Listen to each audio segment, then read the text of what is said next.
Good morning and welcome to the Human Results Podcast. Today we're live at the Rochester Hotel and in the room we have Mr. Alistair Hobbs as always. Good morning, Alistair. Morning, Ben. Nice to be on site, isn't it, in this lovely place at the Rochester? It is. Picked a good day, Ben. Thank you. It is. And we have the General Manager of Rochester here. Good morning, Darryl, how are you? I'm very well, thank you. And your role at Rochester is? Yeah, everything. Absolutely. Look, just directing everything, making sure everything gets done, and yeah. And as you can tell, we're outside in one of the utes, and there's people outside who wanted to get the genuine feeling of the place. And that the genuine feeling has only come from the owners. Fortunate to have one of the owners in with us this morning. It's Hannah. Good morning, Hannah. How are you? Good morning. Very well. Never better. Never better. Good stuff. Good stuff. So we're very well aware that venues are going through the toughest time ever, and the Rochester is part of that. However, they are working on the business rather than in the business for a while and making the most of things. We'll start with Hannah as the owner. Well, how have you adapted during this time? For the first period, we actually weren't able to do anything at all. So one of the first things we did, Darren and I formed a bubble and were allowed to work together. We basically just looked to making ourselves look as good as two ladies possibly can, make a building that will seat over 400 people can. So we moved tables around, we set up different things, took photos of different themes and so on. Later on, when you were again allowed to move around for work, we had virtual tours made and we set everything up for that.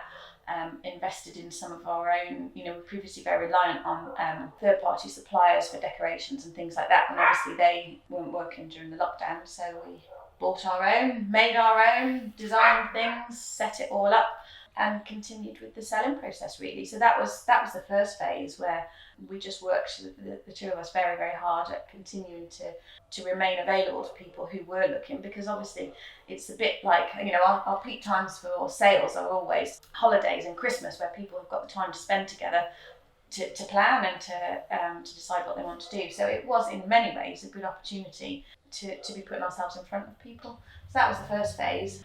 Well, I think once we decided that there was some light at the end of the tunnel, we could open, and we realised unfortunately we wouldn't be able to open for weddings. We got such a beautiful space here. We tried to think of what can we do to use it. So we decided to develop our woodland cafe and the outside areas and everything.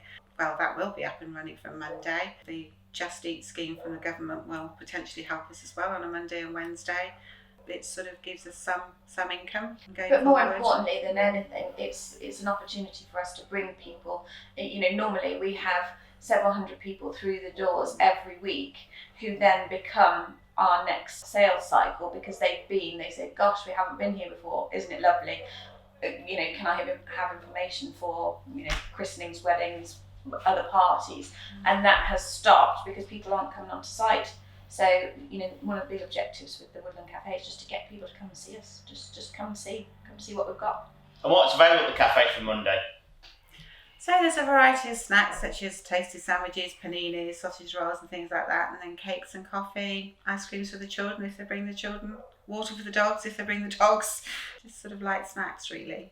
Again, every new business or every business has to have a unique selling point, and really, for the cafe, we're still finding our feet. We have not had a cafe before. We haven't done restaurant. We haven't had traditional hotel trade. We are a wedding and events venue. So we're really just finding our feet. We want people to come and tell us what they want, and we think really at this point in time it's the environment. They get to sit in an environment that usually costs several £1,000s to be in. The overheads and everything that goes into providing the facilities are normally covered by weddings, and for this time we're allowing that space to be used for something that normally couldn't sustain it.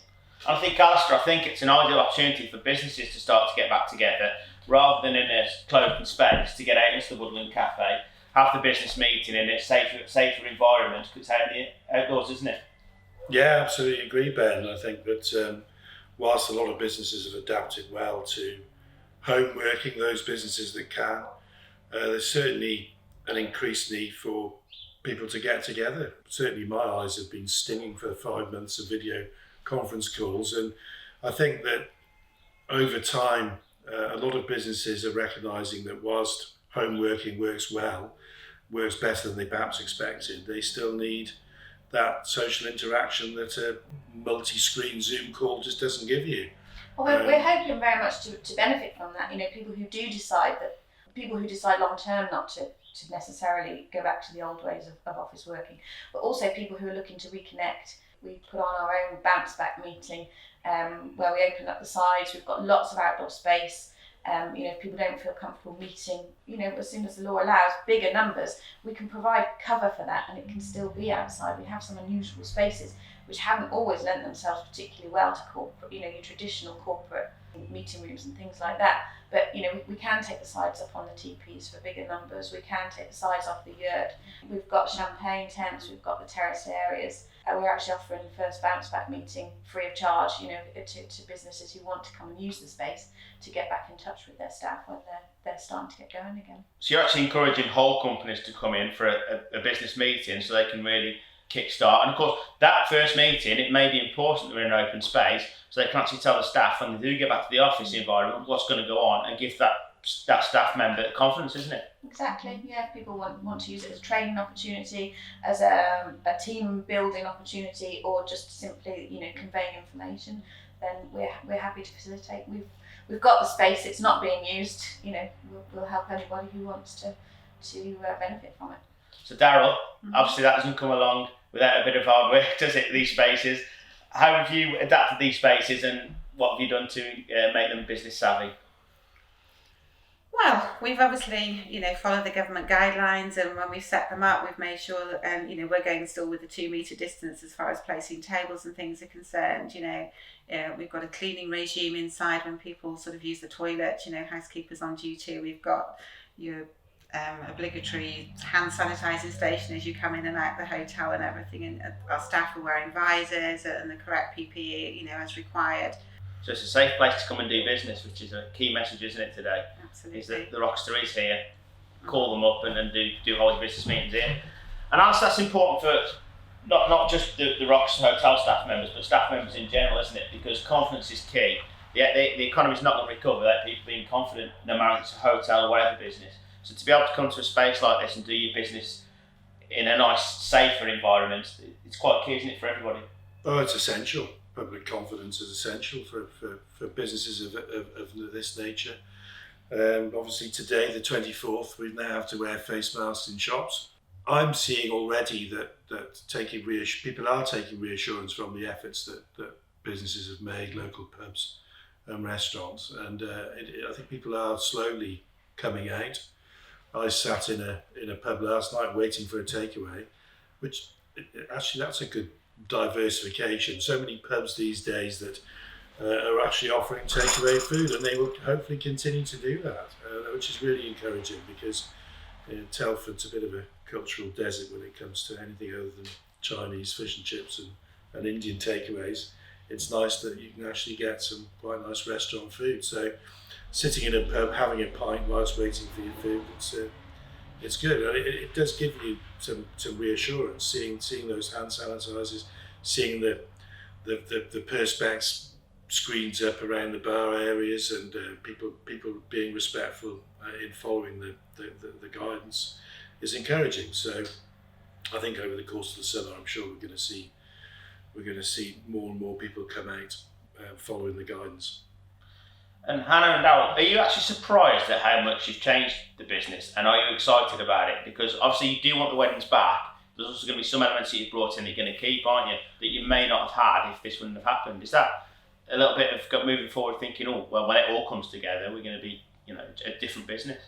There are some positives. We must remember to take the positives away, and I think when show rounds became effectively legal again, we looked at ways of making those efficient, because we obviously in days gone by we have always had lots of staff on the premises, and we tend not to say no, but we've really benefited, I suppose, from having very structured show rounds and structured timeframes for those show rounds, because we've had to.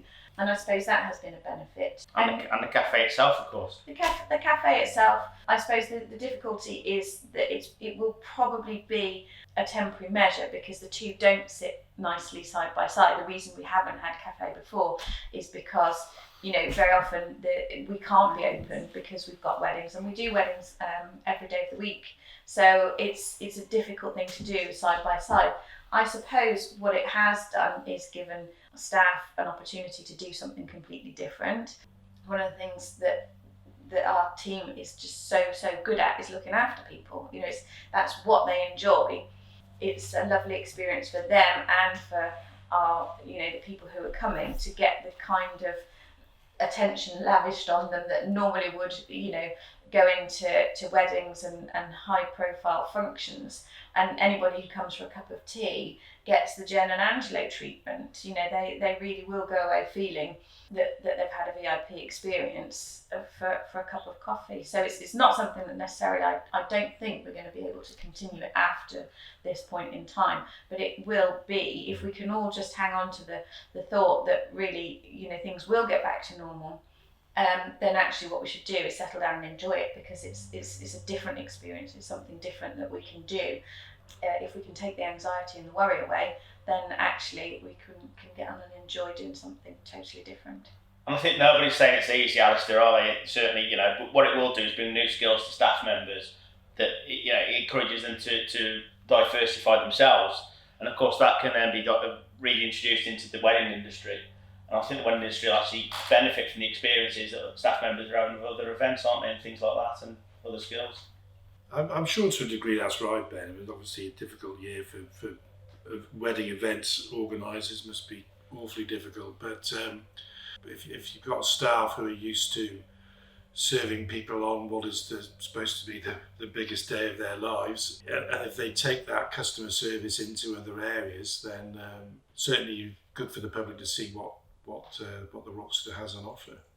I think as well they will sort of get involved perhaps with things that they don't necessarily do. I mean, the Woodland Cafe is an excellent opportunity to sell, and people who would normally just sort of front of house possibly waiting on, very important in itself, will suddenly be selling us, hopefully, and we'll have time to interact. That's right. Are you sort of celebrating a birthday, anniversary? Well, perhaps when this is all over, come back and see us. We've got plenty of spaces for parties. And the virtual tours, the online virtual tours, was that something that you'd done before? No, we hadn't done them before. I think we, obviously it's a cost, and nothing beats, coming in and seeing things.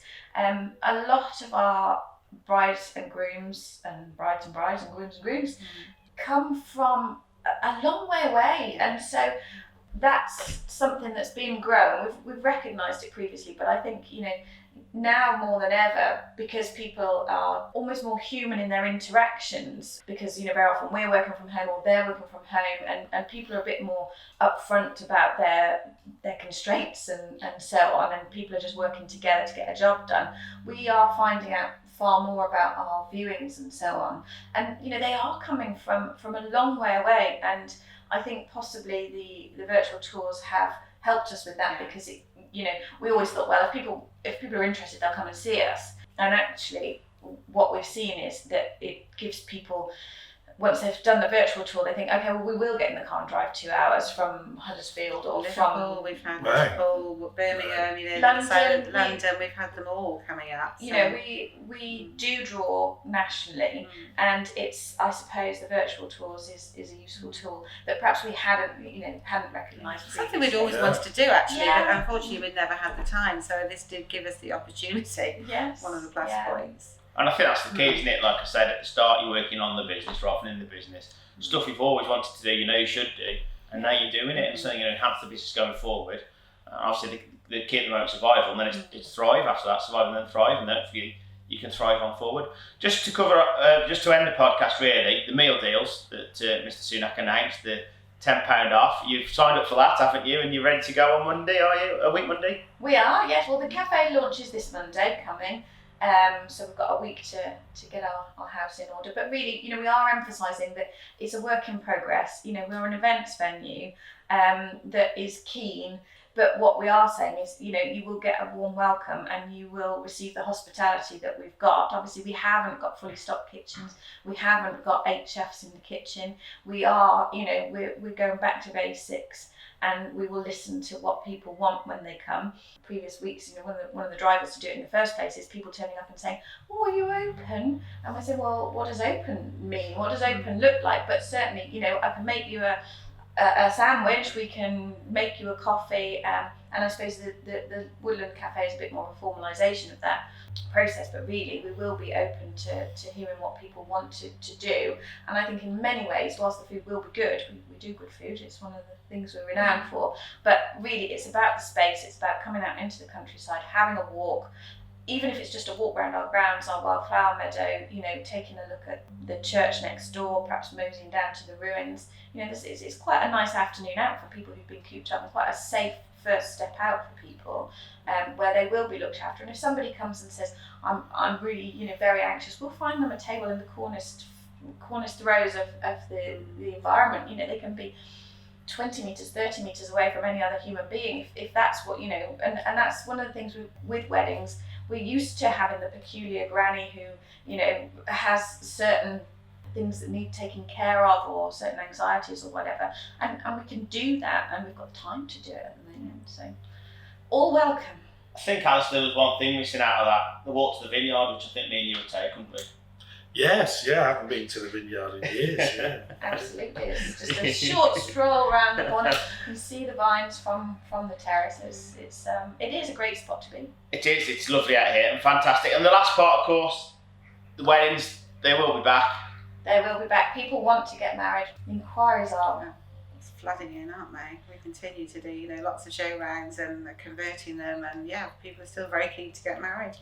Yeah. Yeah. The human spirit is full of hope. It is, isn't it? And Alistair, you've worked close with Rochester Hotel, now you've got a big affinity to the hotel itself, haven't you? You love Yes, the place. indeed. I still remember Hannah's husband Ed, and his vivid description in network meetings of the hotel, well rehearsed, and it's everything that Ed has always said it is. Only a short half mile from a fairly busy road. Just needs to let Joe Public know that over the course of this summer, it's an opportunity to come and visit a special place. Thank you. So, do you want people to book for the cafe or the food or walk-ins at the moment, Hannah? Is there a new system in place for that? It's a difficult one because obviously it does help us if we know who's coming. It can help us to plan. We don't have hundreds of staff around and about. If we know they're coming, we can look after them better. But equally, if you're passing, please don't think I should have had a reservation. We'd love to see you, but just, you know, bear with us as we find The our feet. weekends, Saturdays and Sundays, we do our garden afternoon teas, and people do need to pre-book for those, but generally Monday to Friday they're welcome just to drop in. Fantastic, thank you. So if you do come past the Rochester, do dive in, do come and have a tea or coffee or a scone with cream on. It's a fantastic place. They are open for business. They do need your support, as everybody does at the moment in the industry. Hannah, Daryl, thanks for joining me in Alistair this morning. It's been really fascinating. It's been great to get a venue's point of view, and we do wish you all the best going forward. We know next year is going to be a massive year for Rochester Hotel, and just watch this place grow. Thank you.